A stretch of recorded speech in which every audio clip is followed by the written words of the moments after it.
If you got really excited on Monday when it was announced that Connor Stalions, the former Michigan staffer, swept up in the sign stealing allegations, was going to participate in a Netflix documentary, and you think that that's going to blow the cover off the entire thing, I'm going to need you to pump your brakes, because that's not what's going to happen.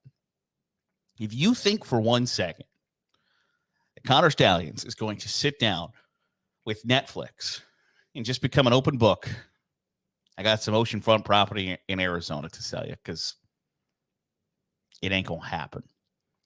There are 2, maybe 3 major reasons for why. If you think that this is going to be the documentary that exposes everything, that leads to Michigan's national championship being taken away, major sanctions being levied to the program, it's just not going to happen that way. First of all, it's Netflix. Do you remember when it was announced? And the Connor Stalions story is going to be part of their Untold series, and it's one of 3 new documentaries that Netflix is going to have out here in it's next month. It's in August. The first is The Murder of Steve McNair, which is probably going to be pretty interesting. The other is kind of a profile on Hope Solo and her role in USA Soccer and off the field issues. And then Connor Stalions.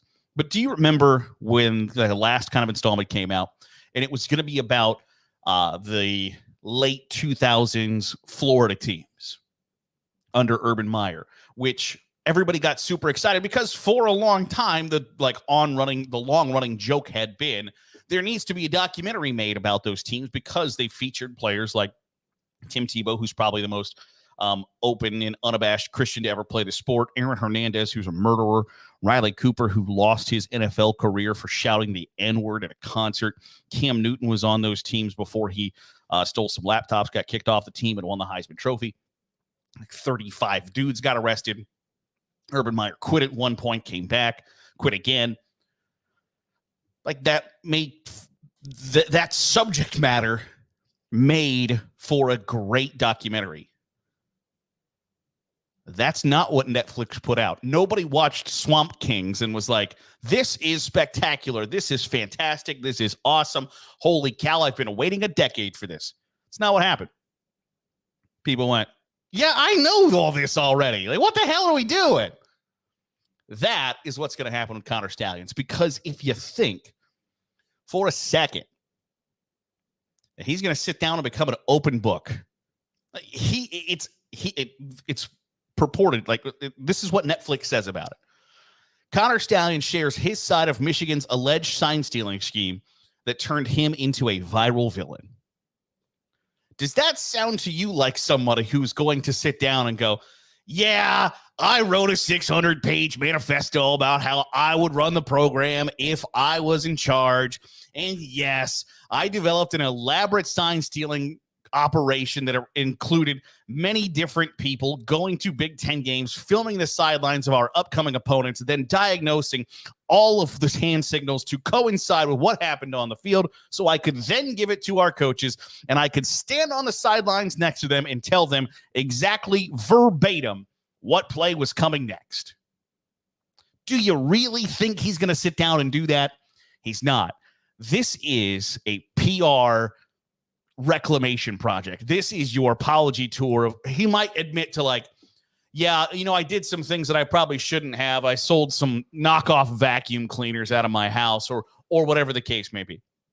But the idea that this gigantic conspiracy that is plagued college football for years now, and it coincided with Michigan's rise to dominance and prominence, is going to be undone by the guy who ran the operation is horribly unlikely. He didn't participate with NCAA investigations. He didn't do virtually anything to save his job at Michigan because when you recognize, like, I got us in a world of trouble and I got to kind of fall on that sword because he loves the program so much, 500, 600-page manifesto will do that for you. The idea that he's going to sit down and just spill his guts, I don't know that there is a check big enough for Connor Stalions from Netflix to do that. I just don't see the idea of him sitting there going, like, all right, what do you want to know? Ask detailed questions because I'm ready to give detailed answers. It's just not likely. But that's what the expectation is, right? When you hear the documentary is going to be about Connor Stalions and he shares his side of the story. Well, his side of the story, very rarely, very, very rarely,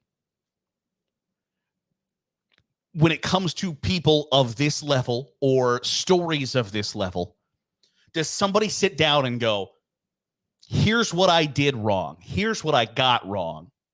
Here's why I'm the bad guy in this story. Very, very rarely does it happen. I like documentaries. I really like documentaries to the point of like there was a time where you get hyper fixated on like that's the only thing I want to watch. So when you sit down and you watch, like, for instance, I don't know if it was last year, maybe 2022, that there was a documentary about Casey Anthony that came out.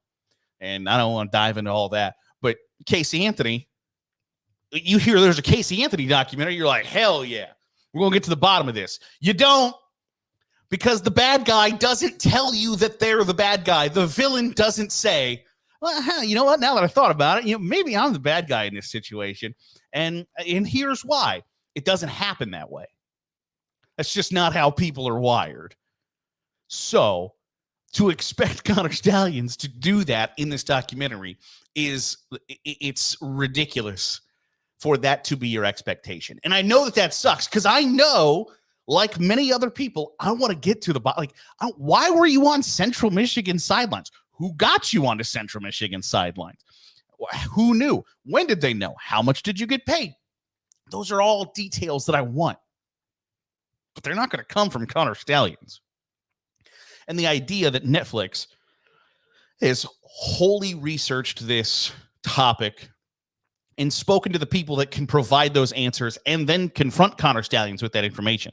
So if he says, I didn't, nobody at the football office paid me, if Netflix can, have a paper trail or whatever, they're not gonna, because for Connor Stalions to agree to do this project, he's going to want some assurances that, like, hey, I'm not outing myself here, right? Like, I don't come off as the bad guy. I don't appear like, and so when he's going to relish the opportunity to tell his story isn't going to be, I did whatever it took for my football team to be good, and now in retrospect, I screwed it up. I did things that were unethical, out of character, lacked integrity, whatever the case, whatever words you want to use. He's not going to say that.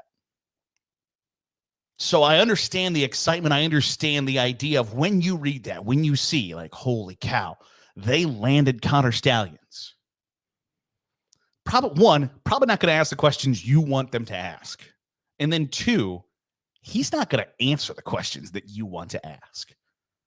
So the whole thing to me is a nothing burger. Am I going to watch it? Yeah. But the idea, like, I'm going to watch it with the expectation of this kind of smarmy, slimy dude who did smarmy, slimy stuff is going to be smarmy and slimy in this documentary. The idea that he's going to confront reality and say, yeah, we cheated. We did what you're not supposed to do. The FBI knew it. The Big Ten knew it. Michigan knows it. Jim Harbaugh knows it. Ward Manuel, the athletic director, the president of Michigan, they know it. Everybody knows it, but yeah, I guess you're right. You caught me. It's not going to happen.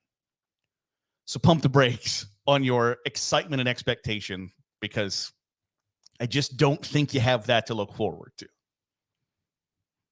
That'll do it for today's episode of the Daily Huddle. I appreciate you making us a part of your day, however it is, wherever it is you're doing so. If you're watching on YouTube, hit the subscribe button. Make sure you're getting all the great college football content we're pumping out. If you are listening on the podcast feed, drop a 5-star review. It goes a long way in helping out the channel. I'll see you tomorrow for another episode here of the Daily Huddle.